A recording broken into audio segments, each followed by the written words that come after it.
Theri remake గా వస్తున్నటువంటి ఉస్తాద్ భగత్ సింగ్. ఇప్పటి వరకు చాలా మంది ఇదే అనుకున్నారు. పవన్ కళ్యాణ్ గారు ఎక్కువగా రీమేక్ సినిమాల మీదే ఆధారపడుతున్నారు, రీమేక్ సినిమాలే చేస్తున్నారు అనేది కొంతమంది వాదన. ఎందుకు అలా చేస్తున్నారు ఇవన్నీ కూడా అది ఒక సపరేట్ వీడియో చేయాలి. కానీ ఇప్పుడు ఈ తేరీ రీమేక్ ఏనా ఈ ఉస్తాద్ భగత్ సింగ్ అని చాలా మంది అనుకుంటున్నారు. అయితే రీసెంట్ గా దీనికి సంబంధించినటువంటి ప్రొడ్యూసర్, డైరెక్టర్ గారు కూడా, హరిశంకర్ గారు కూడా క్లారిటీ ఇచ్చారు. ఇది ఎక్కడా కూడా తేరీ రీమేక్ గా మనకి చూపించేటువంటి పరిస్థితి లేదు. తేరీని మేము తీసుకోలేదు. తేరీ వేరు, తేరీ రీమేక్ గా అయితే ఫస్ట్ లో అనుకున్నాం, కానీ అలాంటి కథ కాదు, ఇది వేరే కథ. ఇది హరిశంకర్ గారు పూర్తిగా సొంతంగా రాసుకుని డైరెక్ట్ చేస్తున్నటువంటి సినిమా అని చెప్పి ఇప్పటికే క్లారిటీ ఇచ్చారు. అయినా కూడా చాలా మంది తేరీ రీమేకే అని చెప్పి అనుకుంటాం అనేది జరుగుతుంది. ఎందుకంటే కొంతమంది పవన్ కళ్యాణ్ గారి మీద రెడీగా కాసు కూర్చుంటారు కొంతమంది పేటీఎం బ్యాచ్. వీళ్ళకి ఏంటంటే అదిగో ఆ రీమేక్ సినిమా తీసి, ఈ రీమేక్ సినిమా తీసి డబ్బులు తీసుకుంటున్నారు అది ఇదని చెప్పి. అంటే పవన్ కళ్యాణ్ గారు ఎందుకు అలా చేయాల్సి వస్తుందంటే ప్రజలకి సంబంధించి ఆయన ఎక్కువగా టైం స్పెండ్ చేయాలి. అంటే తక్కువ టైంలో, అంటే సేమ్ స్టోరీ కనుక, అంటే మినిమం గ్యారంటీతో ఒక సినిమాని మనం హిట్ చేయగలిగితే ఆయనకి 4 రూపాయలు వస్తే ఆ డబ్బులు తీసుకెళ్లి మళ్ళీ పార్టీకి వాడుకోవాలి.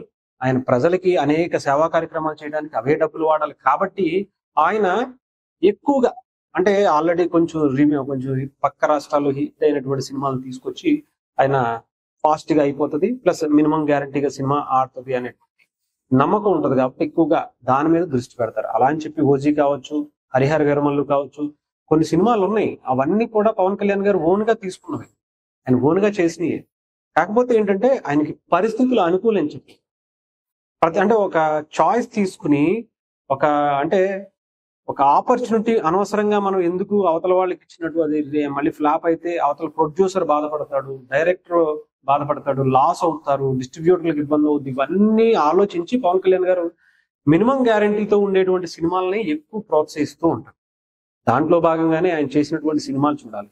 ఎస్పెషలీ గబ్బర్ సింగ్ కూడా అలాగే మనకి దబంగ్ నుంచి వచ్చినటువంటి పరిస్థితి. కానీ హరీష్ శంకర్ గారు ఒక స్టోరీని తేరీ రీమేక్ గానే అనుకున్నారట, కానీ కాకపోతే ఇంకొక కొత్త స్టోరీని పవన్ కళ్యాణ్ గారికి వినిపించడం, ఆయన చాలా బాగుందని చెప్పి మనం ఇదే చేద్దామని చెప్పి సిద్ధపడటం, వెంటనే షూటింగ్ కూడా స్టార్ట్ చేయటం, అది అయిపోవటం, పవన్ కళ్యాణ్ గారి పార్ట్ వరకు కూడా కంప్లీట్ చేయటం, ఆల్మోస్ట్ సినిమాకి సంబంధించి అంతా కూడా ఈ నెల డిసెంబర్ ఎండింగ్ కల్లా ఒక సాంగ్ కూడా రిలీజ్ చేయబోతున్నారు. ఇప్పటికే గ్లిమ్స్ అవి కూడా వచ్చి రచ్చలేపింది అనుకుంటే, మొన్న కూడా ఒక సాంగ్ కి సంబంధించినటువంటి వీడియో లీక్ అయింది కూడా.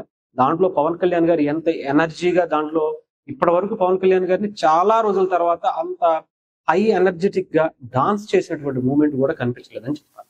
అలాంటి పరిస్థితుల నుంచి ఇప్పుడు తేరీ రీమేక్ కాకుండా డైరెక్ట్ సినిమానే అని చెప్పి చాలా క్లారిటీగా వస్తున్నటువంటి వార్తలు అయితే కనిపిస్తుంది. ఇప్పటికీ ఇదే దాన్ని ఇంకా ఏదో ఒకటి రప్చర్ చేయాలి, పవన్ కళ్యాణ్ గారిని ఏదో ఒక విధంగా సోషల్ మీడియాలో ట్రోల్ చేయాలి అనేటువంటి వ్యక్తులు అదే పనిగా ఉంటారు. కాబట్టి ఎందుకంటే వాళ్ళకి అదే పని, వాళ్ళకి అది జీవితం, అది ఉద్యోగం. అలా చేస్తే తప్ప వాళ్ళకి కడుపు నిండదు, వాళ్ళ పిల్లలకి కడుపు ఒక ముద్ద అన్నం పెట్టేటువంటి పరిస్థితి ఉండదు, కుటుంబం గడవటం కూడా కష్టం అయిపోయింది.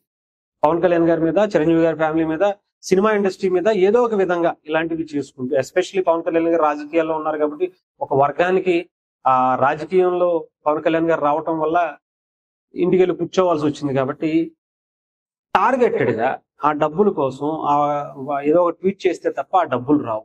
ఎక్కువ హైలైట్ అయితే ఇంకొంచెం ఎక్కువ డబ్బులు అవుతాయి. అందుకని కొత్త పద్ధతుల్ని, ఒక పక్క సినిమాని ఆయన్ని ఆపేయాలని, ఒక పక్క ఆయనకి సంబంధించినటువంటి రాజకీయాల్లో ఆయన శాఖల గురించి, పర్సనల్ ఇష్యూలు, వీటి గురించే తప్ప పాలసీస్ పరంగా ఆయన గురించి మాట్లాడడానికి ఏమీ లేదు. కాబట్టి చాలా అద్భుతమైనటువంటి పరిపాలన చేసుకుంటూ వస్తున్నారు. కాబట్టి దేశమే ఒక గొప్ప పంచాయతీరాజ్ శాఖ మంత్రిని చూపిస్తుంది. కాబట్టి ఎస్పెషల్లీ డిప్యూటీ సీఎం గా మిగతా ఏ రాష్ట్రాలకి మనం గూగుల్లో కొడితే డిప్యూటీ సీఎం అని కొట్టగానే పవన్ కళ్యాణ్ గారు వస్తున్నారు. ఇన్ని రాష్ట్రాలు ఉన్నాయి, ఈ దేశంలో ఎంతో మంది డిప్యూటీ సీఎంలు ఉన్నారు, కానీ పవన్ కళ్యాణ్ గారి పేరు ఎందుకు వస్తుందంటే ఆయన ఆ పదవికే వన్నె తెచ్చారని చెప్పాలి. ఆయన తీసుకున్నటువంటి శాఖలకు కూడా చాలా అద్భుతమైనటువంటి పరిపాలన అందిస్తున్నటువంటి వ్యక్తిగా మనం. సో ఆయనకి సినిమాలు అవసరం అంటే అది ఆయన ఆర్థికంగా నిలబడటానికి, ఎంతో మందికి సేవ చేయటానికి, రాజకీయాల్లో ఒక నిజాయితీగా నిలబడి పని చేయటానికి సినిమా అనేది ప్రధానం. కాబట్టి ఆ సినిమాని చాలా తొందరగానే పూర్తి చేసుకుంటూ ఆయన తక్కువ టైం వేసి చెప్పాలంటే అది ఎప్పుడో స్టార్ట్ అయింది. మధ్యలో అయితే హరిశంకర్ గారు కావచ్చు, ఇంకొకరు కావచ్చు, నీరసపడిపోయి ఇంకో సినిమా కూడా చేసేసుకుని వచ్చినటువంటి పరిస్థితి కూడా కనిపించింది. అయినా కూడా పవన్ కళ్యాణ్ గారు ఎక్కువగా ఎలక్షన్స్ రావటం, ఇంకొకటి రావటం, ఓజీ అయితే మనం చెప్పాల్సిన అవసరం ఇప్పటికి 4 ఏళ్ళు అయ్యింది. హరిహర వీరమల్లు అయితే 5-6 ఏళ్ళు అయ్యింది. అంటే ఒక్కొక్క సినిమాకి మహా అయితే రోజుకు 1 గంట కూడా టైం ఇచ్చినటువంటి పరిస్థితి లేదు. అసలు కొన్ని నెలలే ఆపేసుకుని పక్కన పెట్టేశారు. అలాంటి పరిస్థితి నుంచి ఇప్పుడు బ్యాక్ టు బ్యాక్ ఒక పక్క ఓజీ రిలీజ్ అయ్యి ఎలాంటి హిట్ అయిందో, ఎలాంటి రికార్డులు క్రియేట్ చేసిందో, ఆఖరికి ఓటీటీలో కూడా ఎలాంటి మ్యాసివ్ హిట్ వచ్చిందో మనం చూసాం. ఇంకా ఇప్పుడు ఉస్తాద్ భగత్ సింగ్ కి సంబంధించినటువంటి టైం వచ్చింది. అది ఎలా ఉంటుందో నాకు తెలిసి రేపు పొద్దున మంచి సాంగ్ రిలీజ్ చేస్తా ఉంటున్నారు డిసెంబర్ ఎండింగ్ లో.